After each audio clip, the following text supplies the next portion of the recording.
Hello guys, and welcome back to another Cafcast. Today we are back here in the wonderful world of Jurassic World, and I literally still can't get over how incredible everything is looking in this place. I hope you guys are enjoying it so far.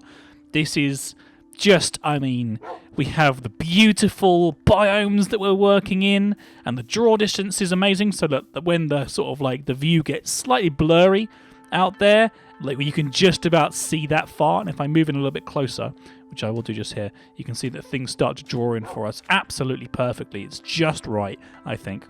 And it all looks so nice. I've got Doug the Pug with me today, as you can see. I felt like it was time for him to stretch his legs again, so we've grabbed him. I also need to make some buttons as well, which means we're probably going to have to go and get a couple of bits and pieces to do that. But luckily, that's not the thing we have to do on today's episode, because today I wanted to show you the progress that I've made on the absolutely incredible Tyrannosaurus, I always do that. Why do I keep doing that? Triceratops Exhibit. It's so good, guys. Like, I'm not even going to keep you in suspense. Look at how amazing this is. So, what we did is we stretched the exhibit out here so that it actually works. We haven't quite finished this. You can see the road still needs to be put in. But this whole tunnel has been designed so that it works really, really well and doesn't obscure the view of the window that we've got above it, which I'll show you guys again in a minute. But this has taken just like an amazing amount of work. These Triceratops they are growing ever so slightly. It's taken them a while to get going, but they are managing to do so, which is good. But as you can see, the one main thing is that I've had to shave a layer of grass out of the exhibit here, which means that essentially a lot of the flowers and stuff that we had in here are now completely gone. So the exhibit is longer, which means that obviously we have some more jungle saplings we can add to make a few more jungle trees to make this exhibit look pretty interesting. But at the same time, I kind of feel like it makes sense for us to use some of the other bone meal to make some more of these flowers and stuff like that. I want to get a little sort of bird's eye view up here if we can. Go across. Oh, not quite. And there we go. Managed it. Just about. There we go. Perfect. It looks like all the Triceratops are still in here, which is pretty good news actually. So let's go ahead and I think it looks really awesome. Like you can see that the sort of the thing at the top as well goes along, so that when you're actually in there, you get a whole lot of light. And obviously you can see that I've kept the lighting pattern as well. So that whole tunnel will never get dark, which means that monsters and stuff will never spawn in there, which is great. But anyway, to start off with then, what do you think? Where should we put the first tree? Like over here-ish? I kind of like the idea of just having some trees at least. There we go, one there. And then one sort of like in and amongst it here. Would look good, I think. Let's have a look. Is it going to grow? Oh, there we go, just about. Yeah, that's nice, I think. I don't think we need to have one in the corner there. Maybe one in the corner over here would be quite nice. Just to sort of like finish off the exhibit. I think that would look pretty cool. Let's try it, shall we? How close do you think? Here? Just like right tucked away in the corner. Actually, maybe not quite there. Maybe a little bit further out, because we need to make sure that when the Triceratops grow up, they've got like room to move around. So maybe here instead. So they got a 4 gap round the outside here. I think that'll probably work out well. There we go. Come on. Ah, there we go. The tree's up. Beautiful.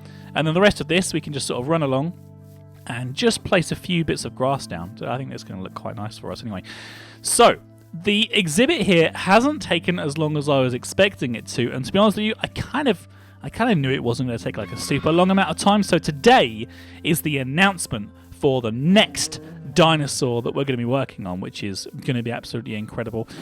This episode is going to be called Finishing the Triceratops, but obviously you guys always need to make sure that you watch till the end of these videos, because not only do we always add a brand new person to our Jurassic Road, but we also kind of sometimes do things like this, where we talk about the next dinosaur that we're going to be working with as well. So we've had loads and loads of comments from you guys about the different dinosaurs that we're working on, and how much you guys are enjoying the series so far, which is fantastic. We'll still be adding someone to Jurassic Road at the end here, but I just wanted to take a quick moment and just thank a few different people on the correct episode. So I'm going to quickly go into the videos here and just try and find the actual episode specifically. I think it was this one, was it? let's have a look here. Yeah, the next dinosaur vote. There's loads of people that gave us loads and loads of different ones. Doug's like having a little bit of wander around. I'm going to give him a little bit of food here. I'll give myself a little bit of food as well while I'm waiting here. But people want, like, there's some votes for, like, Mosasaurus from Noel Casanova, Tylosaurus from T-Rex Gamer. Loads of different people want some different sort of dinosaurs, which is really, really awesome. But we had so many people ask for this specific dinosaur. Thomas Style asked for it. We've also got, let's just carry on looking through here, because I saw loads of people. Inyo Flame, or Inu Flame, of course, who is a legend and decided to get involved commenting as well. Indominus Rex Lover. We've got, let's have a look here. What else have we got?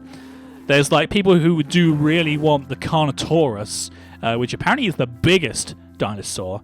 But it was really outweighed by this one. Carlos Abreu as well asked for the same thing. Ollie Berry asked for the same thing as well. Mamuna Rahman also asked for the same thing. What else is there? A lot of people also saying like Gigantosaurus would be quite fun, which I kind of agree. I mean, that would be a pretty awesome dinosaur. But I'm just going through here. Luke Fortin. I want to make sure I don't miss anybody. Kathy Sinclair. I'm bound to miss somebody, so if I did, I'm sorry. Daniel A.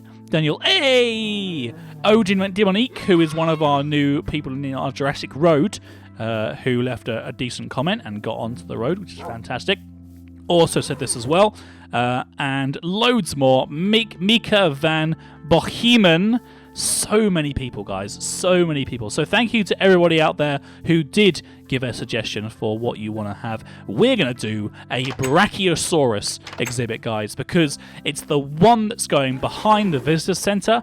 I've actually deliberately made it so that we have an extra wide piece of glass in between these two doors that I've put in, just so we can definitely see them. And I'm thinking that like 4 Brachiosauruses inside here would probably work really, really well. But without further ado, before we go ahead and go into the Stripey Shack to do what we normally do, I just want to show you guys what it looks like inside this tunnel. How cool is this? Look at how amazing it looks. So you've got the sunroof, and that all works really well, but you can see... Doug, get out of the glass, Doug. Don't stand in the glass. That's not good. But you can see that the Triceratops is just like going for a wander around. It looks absolutely amazing. I love it. And then eventually what will happen is the road that we put down in here will be coming out of this side, and then we'll go sort of like along this way and along this way, so we can easily add more exhibits and add more roads as well. But finally, before we move over to the Stripey Shack, we also have this area as well.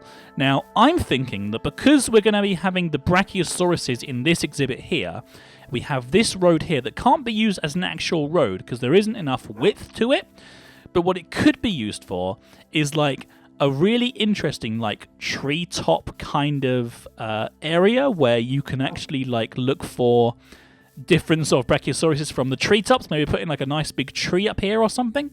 I kind of need your help though. I'm not sure exactly what we should do here.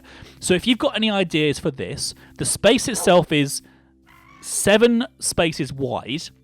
So we could put like a 5x5 tree, and then have like a staircase going up the inside of the tree that we design, and then have like a big old sort of treetop overlooking area, and just have like a little trail road that comes up to it, or something like that. If you've got any really cool ideas for that space in there, do let me know down in the comments below. And as always, guys, make sure that you like the video and subscribe to the channel as well if you haven't already. There's some dirt missing from here. I'll tell you what, I'll reinforce it with like a pillar like that instead, because I think that might work out to be a little bit nicer for us.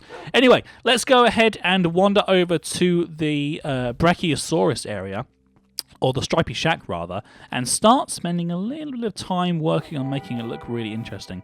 I'm kind of thinking that whatever we do, whatever we decide to use that little space for, we could do the similar kind of thing in these areas as well. So like, there could be something that goes there, which means that you can look in the Indominus and the Velociraptor, and the same on the other side as well. So we could repeat it around the whole place and make it so that we have like this really interesting, consistent, like sort of treetop observatories or something cool like that, because I am loving doing this series. If you guys didn't know already, it's absolutely fantastic. I enjoy it so much. It's beautiful.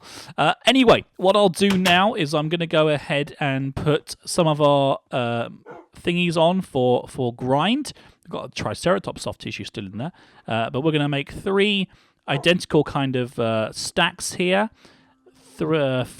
Can we do 40? Let's try. We're almost at 40, so there you go. We'll just do that and put those all into there.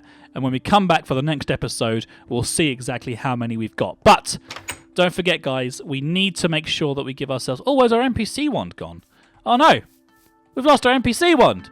Where did I put it? I must have put it in one of the chests back at the visitor center. Okay, well, we're going to have to wander through the dark here. It's a little bit dark right now because the moon hasn't quite come out yet. You can see that it's like slowly coming up. Have we actually got the brightness? Yeah, we have got the brightness set up. Yeah, it's because the moon actually does light this place up. I'll show you whilst the outro song is playing. But we need to add somebody new to the area. So let's quickly go over here and see if we can find an NPC wand inside the visitor center. I'm pretty sure there's one around here somewhere. I didn't just lose it, did I?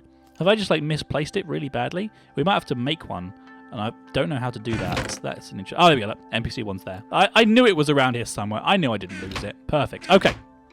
So let's go ahead and have a look in the comments, as we always do, to see if we can find a new person to go next to Kawaii-chan, who was the episode before last.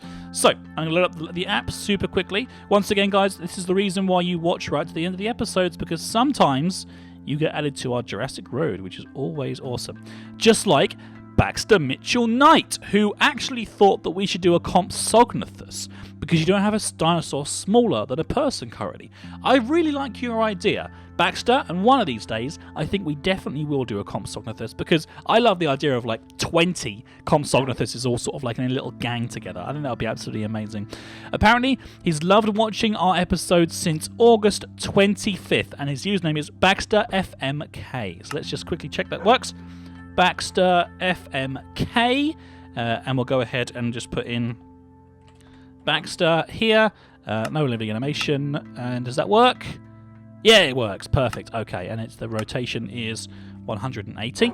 And finally, what I'll do is I'll just give you your proper name. So it's Mitchell, like this, hyphen Knight. What a cool name. Baxter Mitchell Knight. There he is. Look at that. That massive long name is taking up a bit of space. Isn't it weird how at night, like, it kind of does the opposite and like makes things lighter than they should be? Really strange.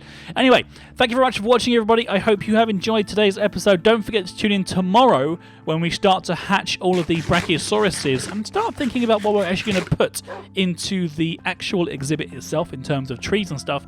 If you've got any good ideas, don't forget to like the video, leave a comment down below, and subscribe if you haven't already. And I'll see you guys next time. Take care, everybody. Bye-bye. You've been watching the Cafcast. We hope you have enjoyed the show. Don't forget to check out all of our other videos. Oh, and be sure to subscribe to us if you like what you see. That way I'll know to make more, and that you really like me. So, you've been watching the Cafcast. We hope you have enjoyed the show.